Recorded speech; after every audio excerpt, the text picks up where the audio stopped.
ఇప్పుడు అన్న తినే టైం అయింది 10:30 అవుతుంది. విజయవాడ పోదామని వచ్చినాము. నైట్ 10:30కి నల్గొండ రైల్వే స్టేషన్కి అయితే చేరుకున్నాము. Nalgonda to Vijayawada general ticket వచ్చేసి 255 రూపీస్ అయితే ముగ్గురికి ఛార్జ్ చేశారనమాట.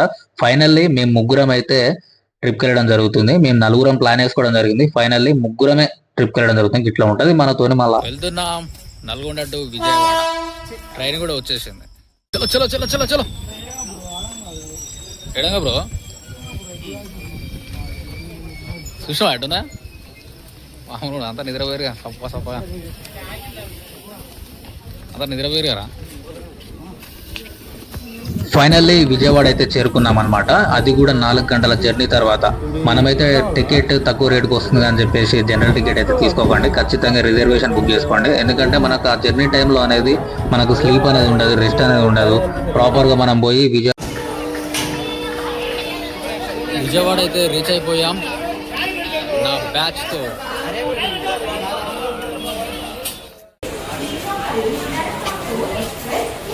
అరే గోబరే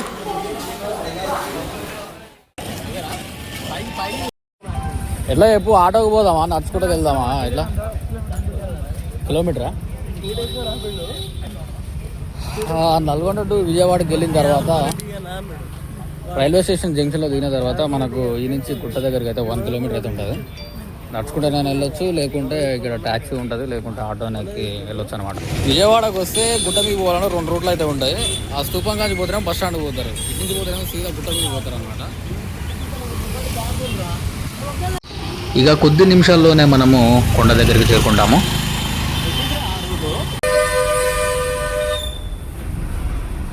కొండ మీదకి వెళ్ళే కంటే ముందు మనకు లెఫ్ట్ సైడ్లో అయితే కృష్ణానది ఉంటుంది. మీరు మార్నింగ్ టైంలో వెళ్తే కనుక ఖచ్చితంగా ఈ వ్యూ పాయింట్ అయితే చూడకుండా మాత్రం వెళ్ళకండి. ఇక్కడ రివర్ అయితే ఉంటుంది. ఇందులో ఇక్కడ కిందికి వెళ్ళి స్నానం అయితే చేయాలన్నమాట.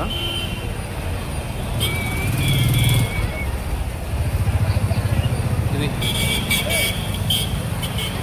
విజయవాడలో ఈ ఏరియాని అయితే గుర్తుపెట్టుకోండి. ప్రకాశం బ్యారేజ్ ముందు రోడ్డు ఈ సింబల్ ఉంటుంది, ఇది గుర్తుపెట్టుకోండి. గుర్తుపెట్టుకున్న తర్వాత ఇలా కిందికి వెళ్ళిపోవాలన్నమాట. ఇదైతే అందరు స్నానాలు చేసే ఏరియా.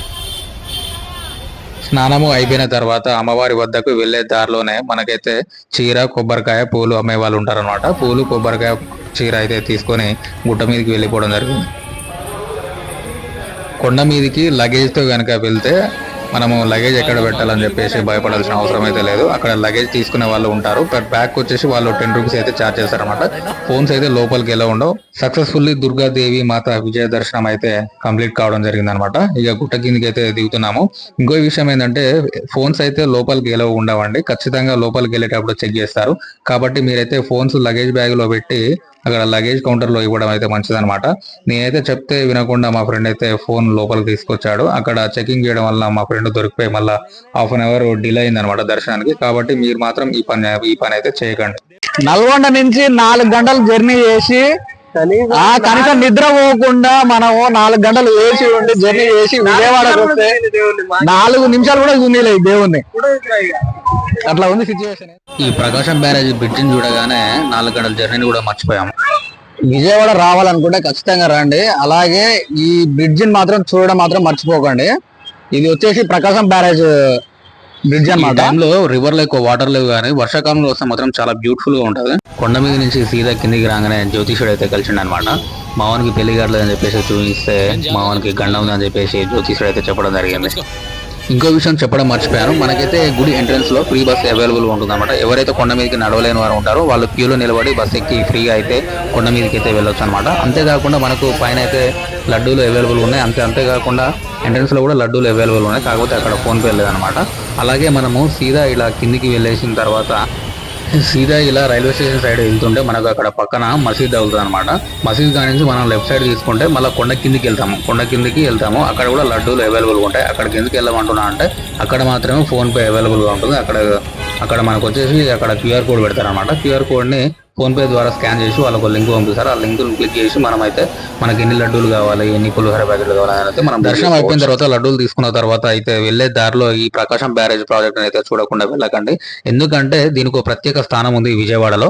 అంతేకాకుండా ఈ ప్రాజెక్ట్ వచ్చేసి 1 కిలోమీటర్ మేర పొడవైతే ఉంటుంది. అంతేకాకుండా 13 లక్షల ఎకరాలకైతే నీరునైతే అందిస్తుంది ఈ ప్రాజెక్టు.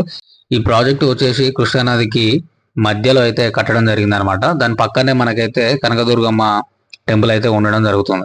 ఎంత మంది అనమాట, గుట్టల కింద మొత్తం అటు ఇటు.